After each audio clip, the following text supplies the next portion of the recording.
Miks on USB tüüp C parim valik kiireks laadimiseks?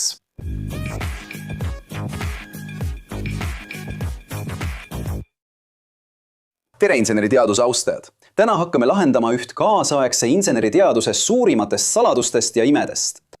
Miks on USB-C saanud kiire laadimise kuningaks, võimaldades võimsusi, mis olid varem nii kompaktse pistiku jaoks mõeldamatud? Kui me mõtleme oma seadmete laadimisele, on kiirus ülioluline tegur. Aga mis tegelikult võimaldab USB-C tüüpi pistikul nii lühikese ajaga nii palju energiat edastada? Vastus peitub nutikas füüsilises disainis ja täiustatud suhtlusprotokollide kombinatsioonis. Erinevalt oma eelkäijatest on USB-C tüüpi pistik algusest peale loodud palju suuremate energiavajaduste jaoks.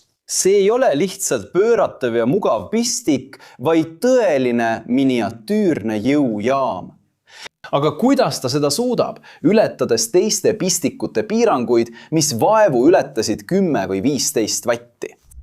Pistiku võime energiat edastada on otseselt seotud selle sisemise ehitusega ja eriti selle vooluradade ja juhtide suurusega.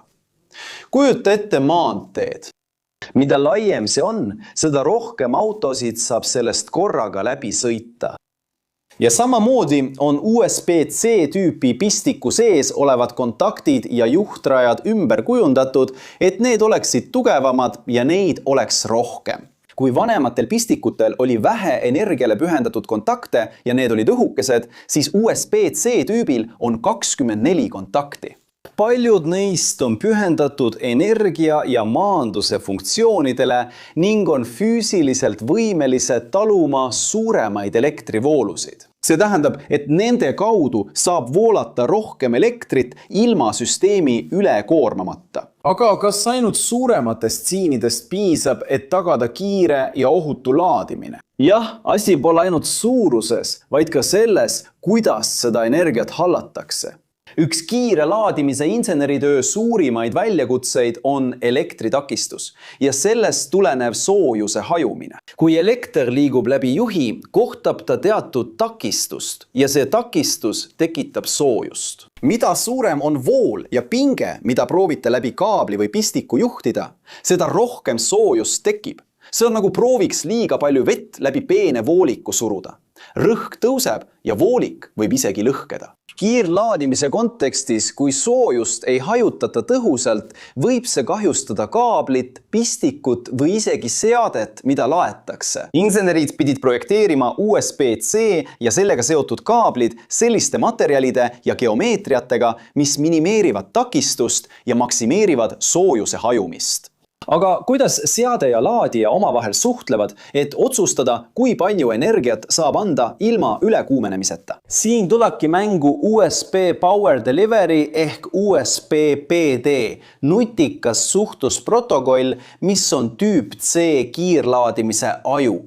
USB-PD ei ole ainult riistvara standard, vaid ka tarkvara, mis võimaldab laadijal ja seadmel kokku leppida ideaalse energiakoguse ning selle edastada.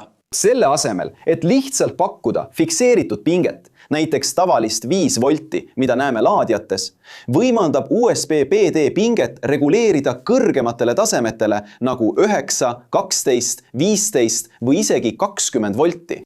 Ja ka voolu saab varieerida. See väike plaat minu käes on täpselt PD tehnoloogiaga trükkplaat, kus ma saan väljundpinget nupu abil juhtida, kasutades samuti PD tehnoloogiaga laadijat.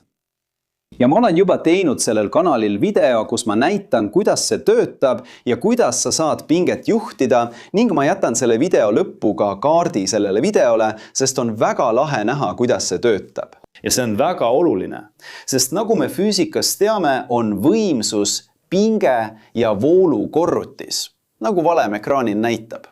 Kui pinget suurendada, on võimalik anda sama võimsust väiksema vooluga, mis vähendab kaabli ja pistiku kuumenemist. Alguses võimaldas USB-PD kuni 100 vatti, kuid uuemad versioonid toetavad juba muljet avaldavat 240 vatti, mis avab võimaluse laadida võimsaid sülearvuteid ja isegi monitore. Aga kui nii palju võimsust liigub, kuidas me tagame, et meie seadmed on rikete eest kaitstud? Turvalisus on ülim prioriteet ning C-tüüpi kiirlaadimise taga olev inseneritöö sisaldab tugevaid kaitsesüsteeme. Ülekoormuse ja lühise kaitsega vooluringid on täiesti hädavajalikud. Ülekoormus tekib siis, kui seade üritab võtta rohkem energiat, kui laadija või kaabel suudab anda. Või kui laadija üritab suruda seadmesse rohkem energiat, kui see vastu võtta suudab. Nühis seevastu on juhuslik madala takistusega ühendus, mis võib põhjustada ülemäära suure voolu, tekitades äärmist kuumust ja potentsiaalset tulekahju ohtu.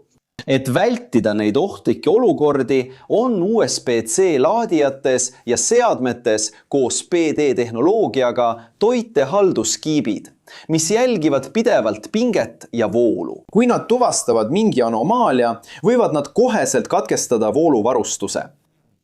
See kaitseb nii laadijat kui ka seadet, kuid ka füüsiliste komponentide kvaliteet mängib selles ohutuses olulist rolli. Kas pole nii? Tõepoolest, juhtmete materjalide valik on C-tüüpi inseneritöös kriitilise tähtsusega. Maksimaalse tõhususe ja ohutuse tagamiseks kasutatakse kvaliteetsetes kaablites ja pistikutes materjale, millel on suurepärane elektrijuhtivus. Vask on kõige tavalisem ja tõhusam materjal kaabli sees olevate juhtmete jaoks. Tänu oma madalale elektritakistusele ja mõistlikule hinnale. Kuid pistiku enda metallkontaktide puhul, kus toimub füüsiline ühendus, kasutatakse sageli kulda. Aga miks just kuld? Kuigi kuld on kallim, on ta suurepärane juht ja mis veelgi olulisem, väga vastupidav korrosioonile ja oksüdatsioonile. See tagab, et elektriühendus püsib aja jooksul stabiilne ja madala takistusega, isegi sadade või tuhandete aastate pärast. Korrodeerunud või oksüdeerunud ühendus suurendaks takistust, tekitaks rohkem soojust ja kahjustaks kiirlaadimise jõudlust. Aga mis juhtub siis, kui me nende materjalide pealt kokku hoiame ja valime madala kvaliteediga kaablid? Ühinduvus ja ohutus on tõsiselt ohustatud, kui kasutatakse madala kvaliteediga kaableid. Odav ja halvasti ehitatud USB-C kaabel ei pruugi sisaldada korralikult paigaldatud vaskjuhtmeid. See võib kasutada kehvemaid kontaktmaterjale või, mis veel hullem, ei pruugi sisaldada õigeid tuvastustakisteid ega vajalikke kaitseahelaid. See võib põhjustada mitmesuguseid probleeme, alates aeglasest ja ebaefektiivsest laadimisest kuni tõsiste ohtudeni nagu ülekuumenemine, seadme või laadija kahjustused ja isegi tulekahjud. Tüüp C inseneritöö on tugev, kuid see sõltub kõigi komponentide terviklikkusest. Seetõttu on oluline investeerida hea mainega sertifitseeritud kaablitesse ja laadijatesse, et kasutada kiire laadimise eeliseid turvaliselt. Aga mida tulevik sellele tehnoloogiale toob? Kiire laadimise tulevik tüüp C-ga on palju tõotav ja areneb pidevalt edasi. Suundumused viitavad veelgi suurematele võimsustele, kuna arendatakse uusi SPPD spetsifikatsioone, mis võivad ületada 240 V piiri. See võimaldab laadida veelgi nõudlikumaid seadmeid nagu kaasaskantavad tööjaamad ja isegi kerged elektrisõidukid. Lisaks keskendub inseneritöö sellele, et muuta laadijad veelgi väiksemaks ja tõhusamaks. Kasutades selliseid tehnoloogiaid nagu kalliumnitriit, et vähendada toiteadapterite suurust ja kaalu, säilitades või isegi suurendades võimsust. Kiirlaadimise integreerimine rohkematesse seadmetesse, standardiseerimine ning veelgi turvalisemate ja vastupidavamate lahenduste otsimine on selle valdkonna pideva innovatsiooni alustalad. USB tüüp C ei ole lihtsalt pistik, vaid energiaplatvorm, mis kujundab seda, kuidas me oma seadmetega suhtleme. Kui sa oled siiani jõudnud ja sulle meeldis video, siis kindlasti telli kanal, kui sa pole veel tellinud. Pane like ja aktiveeri teavituste kelluke. Kui leiad, et see on huvitav, kaalu liikmeks hakkamist, et aidata meil siin platvormil sisu toota ja saada meie videotes ära mainitud. Ja kui sa oled siiani jõudnud, siis kutsun sind vaatama kursusi, mida me soovitame. Seega suuna oma telefon siinsamas kõrval olevale QR-koodile või klõpsa kirjelduses olevale lingile meie kursuste kohta. Nendest leiad Excelit, 3D modelleerimise, AutoCADi, esinemisoskuse ja palju teisi kursusi. Need on meie poolt hoolikalt valitud kursused, mille kvaliteedis võime kindlad olla. Kui soovid oma karjäärile hoogu anda, tasub kindlasti vaadata. Aga sina, kas oled kunagi mõelnud kogu sellele inseneritööle, mis peitub selle väikese juhtme taga, mis laeb su telefoni minutitega? Mis oli suurim võimsus, millega oled näinud mõnda seadet laetavat? Via USB tipo C. Jäta oma kommentaarid siia alla ja jaga oma kogemusi. Siin kõrval on 2 huvitavat videot, mida sa pead vaatama, et laiendada oma teadmisi ja rahuldada oma uudishimu. Ja kui sa tahad meid toetada, pane like, telli kanal, aktiveeri kelluke ja kaalu kanali liikmeks hakkamist. See ongi kõik inseneriteaduse sõbrad. Suur kallistus ja kohtume järgmises videos.